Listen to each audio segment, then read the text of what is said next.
에베소서 5장 1절에서 2절까지의 말씀 우리 한 목소리로 같이 읽겠습니다. 네, 시작. 그러므로 사랑을 받는 자녀같이 너희는 하나님을 본받는 자가 되고 그리스도께서 너희를 사랑하신 것 같이 너희도 사랑 가운데서 행하라. 그는 우리를 위하여 자신을 버리사 향기로운 제물과 희생 제물로 하나님께 드리셨느니라. 아멘. 에베소서 5장 1절에서 2절까지 본문으로 하나님의 모방자, 이미타티오 데이라는 제목으로 함께 말씀 나누도록 하겠습니다. 오늘 본문은 그러므로 너희는 하나님을 본받는 자가 되어라 라는 명령으로 시작을 해요. 우리 성경은 본받는 자가 되라 라고 번역하고 영어 성경은 이미테이터가 되라 이렇게 하는데 사용된 그 원문의 헬라어는 미메테스라고 합니다. 하나님의 미메테스, 미메타이가 되어라 이렇게 얘기를 합니다. 미메테스라는 말은 뭔가를 이렇게 흉내내고 따라하고 모방하는 사람, 그런 걸 의미해요.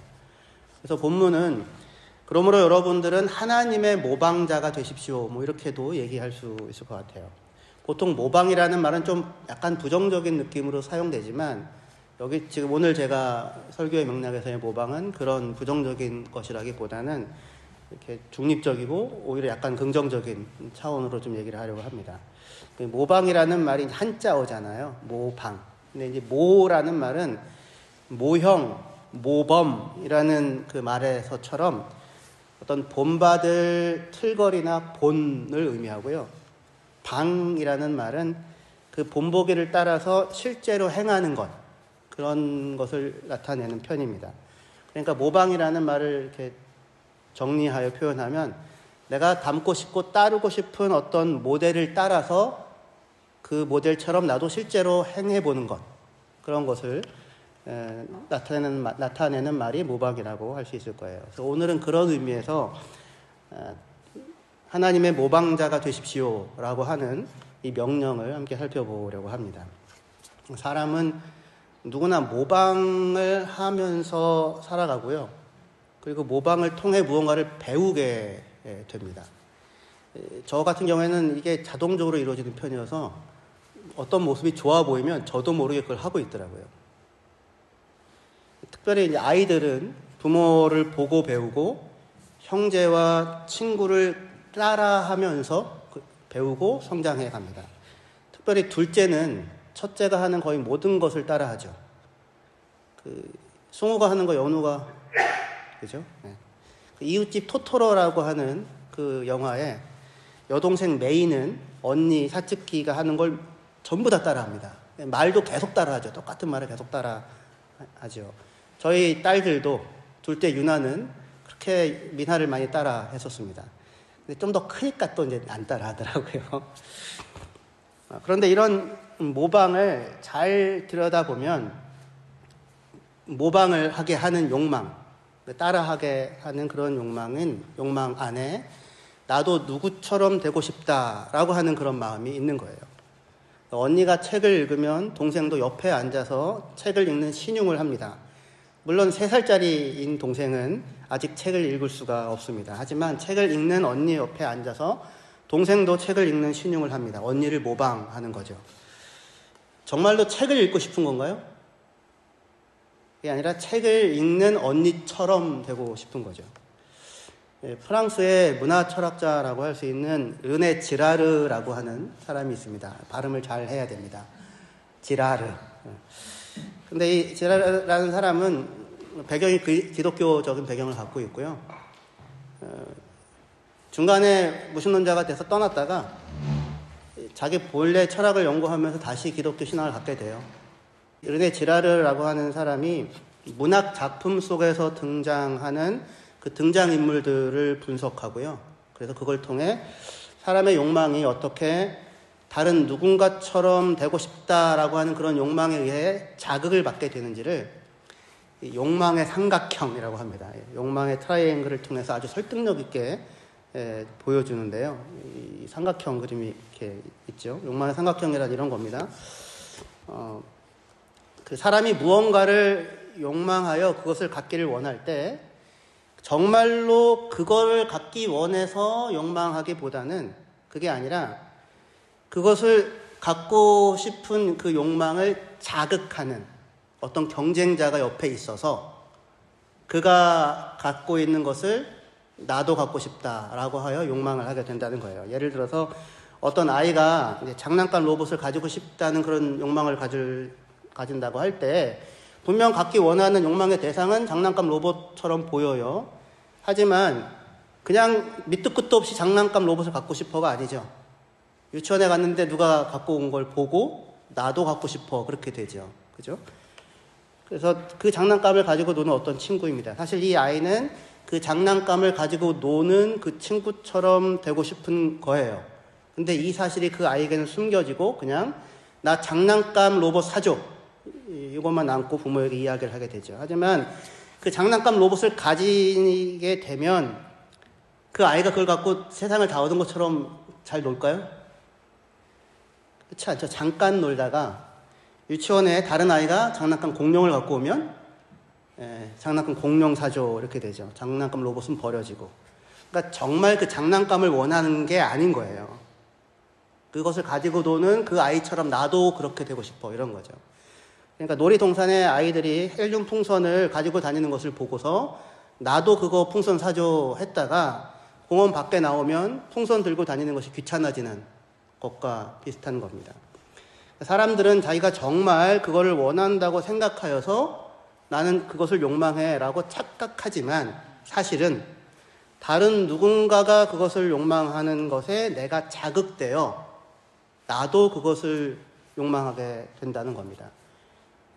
그 지라르는 이런 욕망을 모방적인 욕망, 미메시스적 욕망이라고 불러요.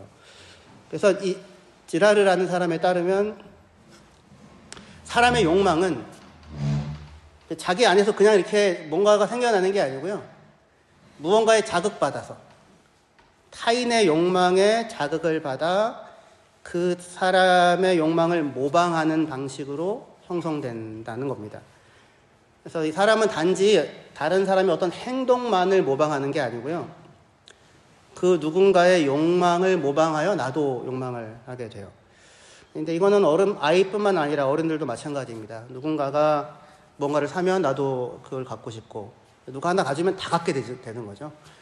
그리고 누군가가 뭐 좋은 차를 사면 나도 같은 차를 가지고 싶어집니다.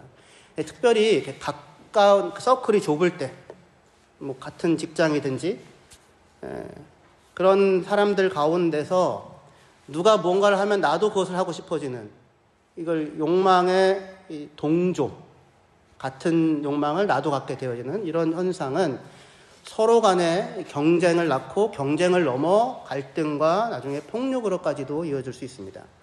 그러니까 가까운 서클 내에서 사촌이 땅을 사면 배가 아프죠. 하지만 나와 상관이 없는 누군가가 아무리 많은 땅을 사도 내 배가 아플 일은 없습니다. 나와 상관이 없는 누군가라면요. 하지만 가까운 사람이 땅을 사면 배가 아프죠. 가인과 아벨의 이야기에서 아벨의 제사를 하나님께서 이제 눈여겨보시는 것을 본 가인은 다만 배가 아팠던 게 아니라 아벨을 죽이고 싶어집니다. 사실 마음 같아서는 자기가 아니라 아벨만 보고 있는 하나님을 없애버리고 치워버리고 싶은 마음이었겠지만 그럴 수가 없어서 아벨을 죽이게 됩니다. 근데 그럴 때 가인이 제사를 드렸을 때 가인이 욕망했던 것은 무엇이었을까요? 무엇을 원하여 하나님께 제사를 드렸을까요? 성경은 가인이 먼저 하나님께 제사를 드리려고 제물을 가져왔고 이를 따라 아벨도 제물을 가지고 왔다고 그렇게 이야기를 해요. 하지만 가인이 드리는 그 제사는 하나님과 친밀한 관계를 맺고 살아가고 있는 아벨에 대한 모방 욕망에서 비롯된 것일 수도 있어요.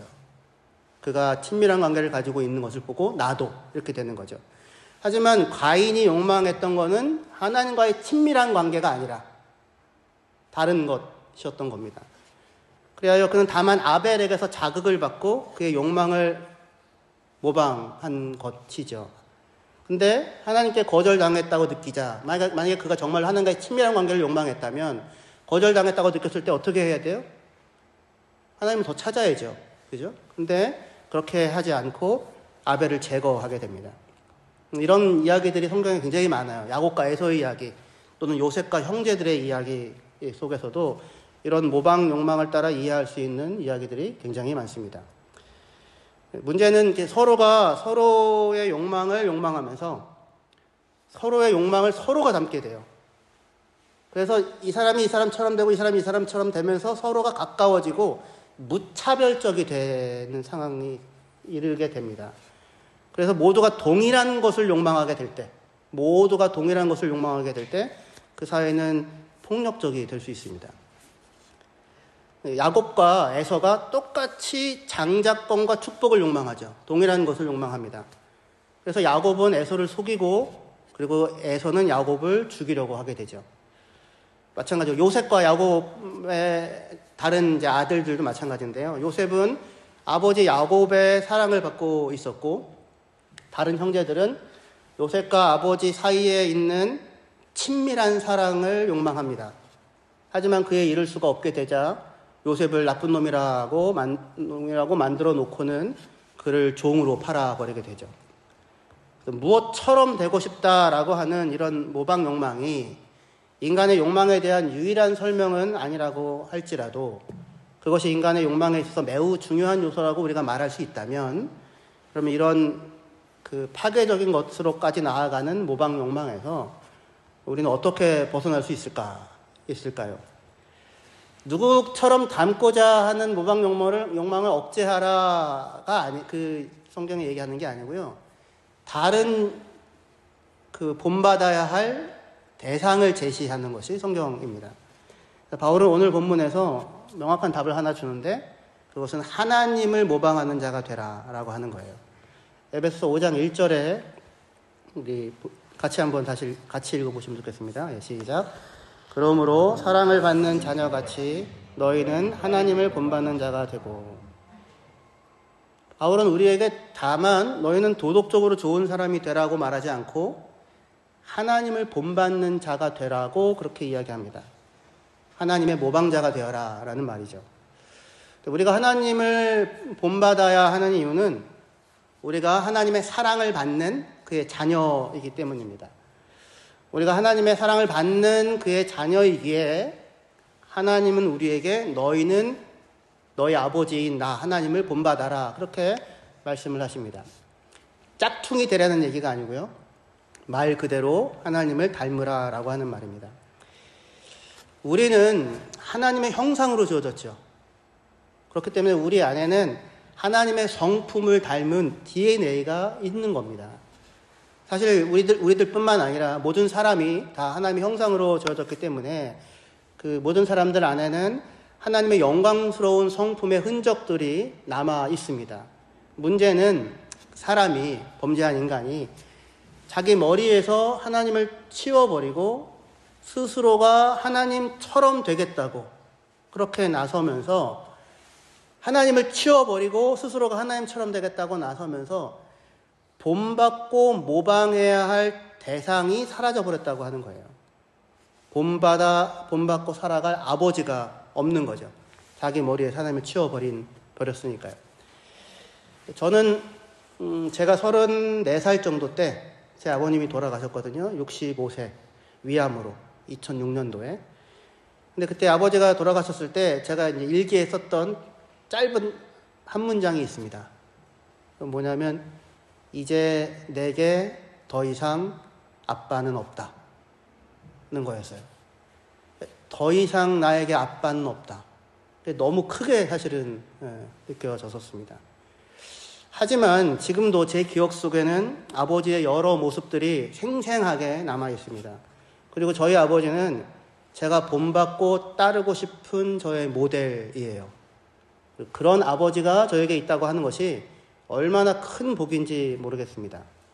그런데 아담과 하와는 선악과를 먹으면 너희가 하나님처럼 되어서 선악을 알게 된다라고 하는 뱀의 말을 듣고서 선악과를 먹습니다. 그들이 원한 것은 무엇일까요? 정말로 무엇이 선하고 무엇이 악한지, 무엇이 좋고 무엇이 나쁜지를 알아서 좋은 것을 선택하고 나쁜 것을 거부하는 삶을 살고 싶었던 걸까요? 그렇지 않습니다. 그들은 다만 하나님처럼 되기를 원했어요. 도대체 하나님처럼 된다는 것이 무엇을 의미하는지 그들은 일도 사실은 알지 못했을 거예요. 저희 아이들이 뭐 예를 들어서 민기가 어렸을 때, 요즘에는 안 하는데 아빠 넥타이를 갖고 이렇게 메고서 나옵니다. 양복도 이렇게 입고 나오고요. 나 아빠야, 나 아빠 같지, 뭐 이런 거죠. 빨리 아빠 되고 싶어, 뭐 그런 걸 하는데, 이게 도대체 아빠가 된다는 게 뭘 의미하는지를 전혀 모르는 거죠. 어떻게 똥기도기를 가는 것부터 시작해서 어떻게 돈을 벌어야 되며, 어떻게 아이를 양육하고 키워야 하며. 근데 지금 아담과 하와는 도대체 하나님처럼 된다는 것이 무엇을 의미하는지 사실은 일도 알지 못하면서도 그들은 뭘 원한 거냐면 자기가 자기의 최종적인 명령권자가 되고 싶었던 거예요. 자기 위에 뭐 하라 하지 말아라라고 하는 얘기하는 존재가 없어지기를, 내가 나의 최종적인 명령권자가 되고 싶었습니다. 무엇이 좋고 나쁜지는 내가 정하겠다, 이런 거죠. 그것이 그들이 생각한 하나님처럼 된다는 것의 의미였을 거예요. 하지만 자기 위에서 하나님을 치워버리고 자기가 자기의 명령권자가 되면서 그들은 과연 하나님처럼 되었나요? 아니요. 오히려 그들은 본래부터 자신들이 가지고 있었던 하나님의 형상이 뒤틀어져 버리는, 왜곡돼 버리는 상황 가운데 처하게 되었습니다. 왜냐하면 하나님처럼 되려면 하나님을 본받아야 하는데, 그죠? 그런데 자기 위해서 하나님을 치워버려서 본받을 존재가 사라져 버렸으니 하나님처럼 될 수 있는 길이 없는 것이죠. 하지만 그런 우리를 하나님은 사랑하셨고, 그래야 우리를 위하여 그 아들 예수를 보내주셨습니다. 그래서 예수님은 우리를 위하여 자신을 버려 하나님께 드림으로 우리를 하나님의 사랑받는 자녀로 다시 회복시켜 주셨어요. 그러니까 예수님에게서는 우리 두 가지 모델이 있는데, 하나는 하나님이 우리를 어떻게 사랑하시는가라고 하는 것을 예수님에게서 볼 수 있고, 동시에 하나님의 사랑받는 자녀인 우리는 어떻게 하나님과 이웃을 대하며 살아가야 하는가라고 하는 것을 예수님에게서 그 두 가지 모습을 다 볼 수 있는 것입니다. 우리 본문 다시 한번 우리 읽어보겠습니다. 에베소서 5장 1절 2절이요. 그러므로 사랑을 받는 자녀같이 너희는 하나님을 본받는 자가 되고 그리스도께서 너희를 사랑하신 것 같이 너희도 사랑 가운데서 행하라. 그는 우리를 위하여 자기를 버리사 향기로운 제물과 희생 제물로 하나님께 드리셨느니라. 성경은 하나님의 사랑을 받는 자녀들인 우리에게 너희는 하나님을 본받아라, 그렇게 말하고 있어요. 그러면서 예수 그리스도가 우리를 위해 베푸신 사랑을 우리가 본받아야 할 모델로 제시하고 있습니다. 하나님을 본받는다는 것이 뭔지, 뭘 본받으라고 하는 것인지 딱히 우리가 더 궁리할 필요가 없는 것은 하나님께서 우리에게 참된 모방의 모델을 주셨기 때문입니다. 예수 그리스도. 그리고 우리가 닮고자 욕망해야 하는 것, 그가 우리에게 보여주신 사랑이라고 할 수 있을 거예요. 그래서 성경은 그리스도께서 너희를 사랑하신 것 같이 너희도 사랑 가운데서 행하라 라고 말씀하십니다. 예수님은 이 땅에 오셔서 하나님의 사랑을 완전하게 드러내시고 완전하게 모방한 분이세요. 단지 흉내를 냈다는 의미가 아니라 하나님의 사랑의 가장 중요한 모습을 온전히 실행하신 모방, 그런 의미에서의 모방이라고 말할 수 있을 거예요. 예수님이 하나님을 모방한 그 방식은 사람들이 보통 생각하는 것처럼 어떤 성공이나 권력을 향한 욕망, 이런 것이 아니었습니다. 예수님은 높은 자리를 탐하지 않았고 사람들과 경쟁하지 않으셨으며 왜 나를 알아주지 않냐고 타박하지도 않았습니다. 오히려 자신을 내어주어서 하나님의 사랑을 완전히 이루셨습니다. 아담은 하나님처럼 되고 싶어서 하나님을 자기 머리 위에 치워버렸는데, 하나님처럼 되고 싶어서 하나님을 자기 머리 위에서 치워버렸는데, 예수님은 오히려 우리처럼 되셨고 우리를 위하여 자기 자신을 버리셨습니다. 방향이 완전 반대죠. 그죠? 위쪽으로 향하는 것과 아래로 향하는. 예수님은 우리를 위하여 자신을 버리사 향기로운 제물과 희생 제물로 하나님께 드리셨습니다. 이것이 바로 하나님을 본받는 삶을 보여주는 완전한 형태라고 할 수 있을 거예요. 누구처럼 되겠다고 하는 미명하에 타인을 짓밟으며 올라가는 것이 아니라 그 반대로 아래로 내려와서 자신을 내어주시는 것, 그것이 예수님이 하나님의 모습을 보여준 것이었고, 그리고 우리가 본받아야 할 하나님의 모습일 것입니다. 성경은 그래서 우리에게 너희는 사랑받는 그의 자녀이니 하나님을 본받으라라고 명령을 하는데, 이 명령은 따르기 어려운 무거운 짐을 우리에게 부과하는 것이 아니라 서로가 서로를 모방하는 가운데 갈등과 폭력으로 살아가는 이 세상의 사람들을 향하여, 우리들을 향하여 참으로 복된 삶의 길을 우리에게 제시해 주는 것이, 너희는 하나님을 본받는 자로 살아갈 수 있다. 그것이 너희를 향한 하나님의 부름이다. 라고 그렇게 가장 복된 길을 제시해 주는 것입니다. 우리는 우리의 온 존재를 다 기울여 그 본을 따라 살아갈 대상이 있습니다. 우리를 사랑하시는 하나님이시고, 그리고 그 사랑을 보여주신 예수 그리스도입니다. 그래서 바울은 이렇게 말합니다. 고린도전서 11장 1절에 내가 그리스도를 본받는 자가 된 것 같이 너희는 나를 본받는 자가 되라. 나를 닮으라가 아니라 내가 그리스도를 본받는 자가 되고자 살아가는 것처럼 너희도 나를 닮아 그리스도를 본받는 자가 되고자 살아가라. 이렇게 이야기하는 것입니다. 바울은 자기의 모든 것을 들여서 모방할 대상이, 모델이 있었습니다. 예수님이죠. 근데 바울은 자기뿐 아니라 우리도 그리스도를 본받아 살아가는 이 삶의 경주로 우리를 부르고 있습니다. 저는 그리스도를 본받는 경주를 위하여 제 앞에 놓여있는 트랙 위를 달려나가고 있습니다. 여러분들은요? 그동안 어디로 달리고 있었어요? 갈 길이 없었죠. 어디로 달려나가야 할지가 없죠. 저는 제 삶 앞에, 저 앞에 그리스도가 있고 그리스도를 본받으며 살아가는 것이 제 삶에서 달려나가야 할 제 경주입니다. 저는 이 트랙 위에 서 있으니 여러분들도 각자의 여러분들의 트랙 위에 서서 그리스도를 본받는 삶의 경주를 하며 앞으로 나아가야 할 것입니다. 이럴 때 조심하십시오. 앞만 보고 가세요. 그리스도를 본받아. 옆에 이렇게 보면서 너는 어디까지 왔니? 이런 거 하지 마시고, 내가 너보다 더 많이 왔다, 더 많이 닮았다, 이런, 아니면 너는 가짜인 것 같아, 너는 네 명예를 위해서 네 욕심을 따라 행한 것 같아, 이런 거 하지 마시고, 이러면 트랙을 옮기는 거예요. 누구보다도 누구처럼으로, 예수님처럼이 아니라. 갈라디아서 5장 25절 26절에 이렇게 말합니다. 만약 우리가 성령으로 살면 또한 성령으로 행할지니 헛된 영광을 구하여 서로 노엽게 하거나 서로 투기하지 말지니라. 성령으로 살아가는 우리는, 우리에게 있어서, 성령으로 사는 우리에게 있어서 비교의 기준은 다른 누군가가 아니라 예수 그리스도입니다. 그러니 예수님을 바라보고 그 사랑을 본받아 살아가는 각자의 삶의 경주에서 시선을 다른 곳으로 돌리지 말아야 할 것입니다. 지라르는 이 욕망, 이 모방 욕망을 두 가지 그룹으로 구분을 하는 게 있습니다. 그래서 욕망하는 자와 욕망을 자극하는 어떤 매개자가 서로 이렇게 비슷한 서클 가운데 있을 경우에 발생하는 모방 욕망과 비교와 경쟁이 불가능하다고 여겨지는 그런 상대와의 관계에서 일어나는 모방 욕망, 이렇게 두 가지를 구분을 해요. 그래서 이 전자는 갈등과 폭력으로 나아갈 수 있는 위험성이 있다면 후자는 그렇지 않다고 이야기를 합니다.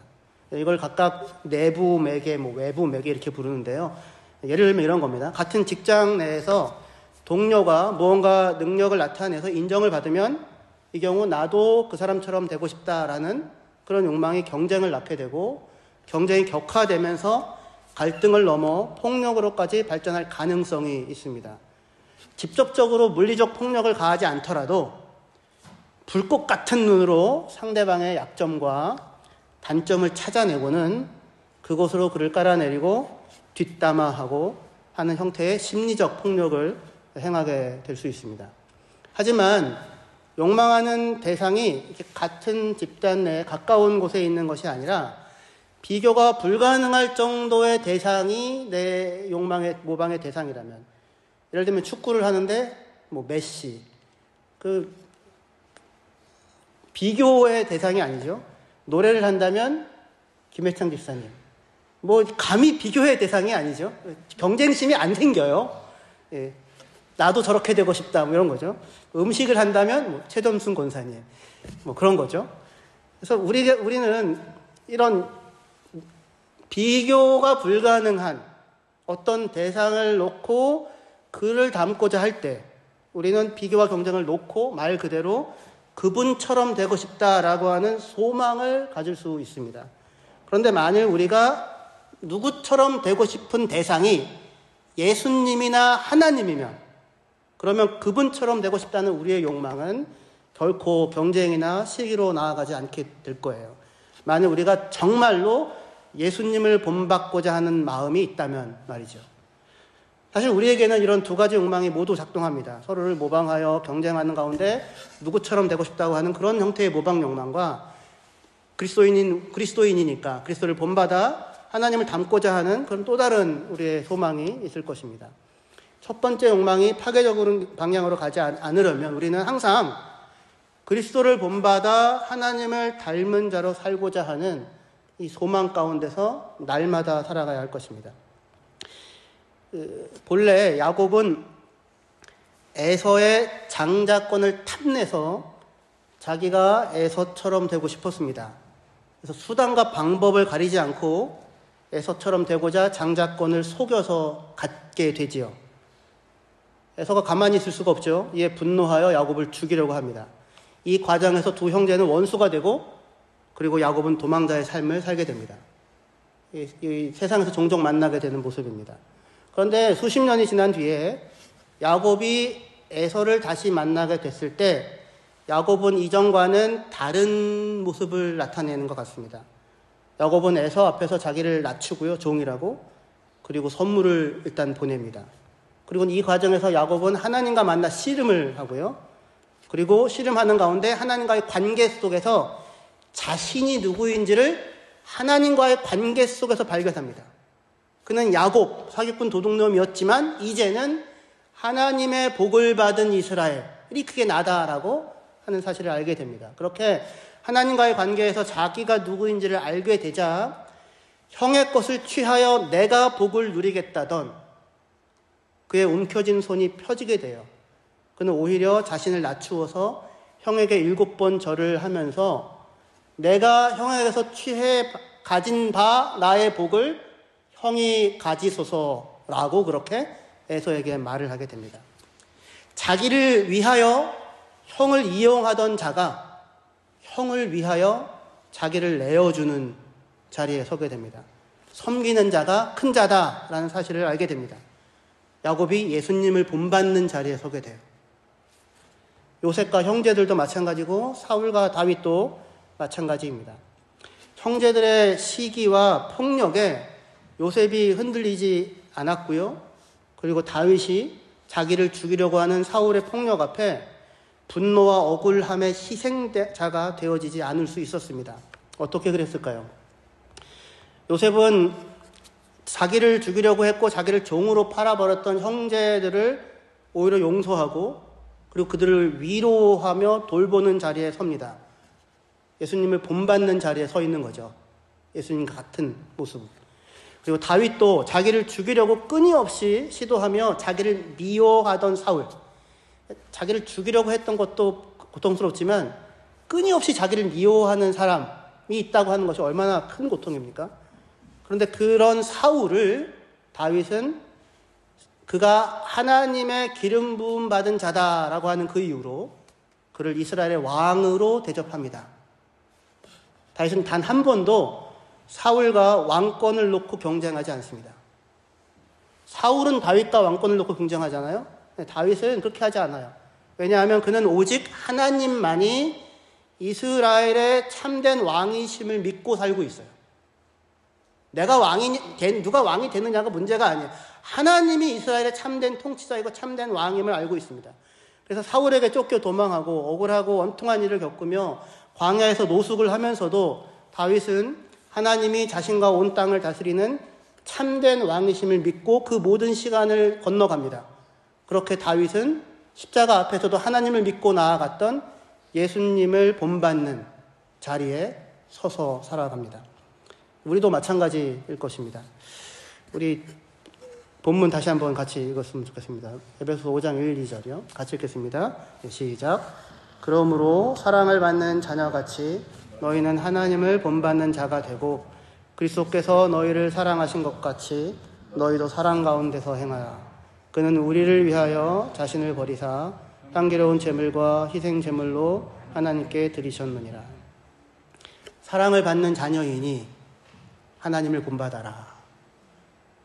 그렇게 말씀합니다.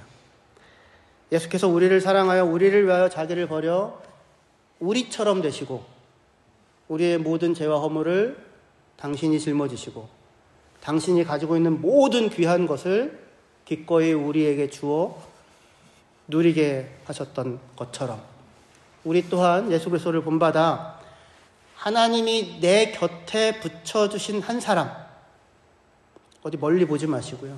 하나님이 내 곁에 붙여주신 한 사람, 그 한 사람을 참으로 사랑하는 자로 살아갈 수 있기를 바랍니다. 어디 옆에 볼 것 없습니다. 각자는 각자의 방식으로, 각자의 시간표를 따라, 각자의 특성대로 제가 하나님 그리스도를 본받는 방식과 여러분들이 그리스도를 본받는 방식은 달라요. 비교할 수 있는 대상이 아닌 겁니다. 그래서 누구보다 더가 아니라 예수님처럼 나는 지금 예수님처럼 살아가고 있는가, 이 한마디를 마음에 새기시고 살아갈 수 있는 저와 여러분들 되시기를 주의 이름으로 축원합니다.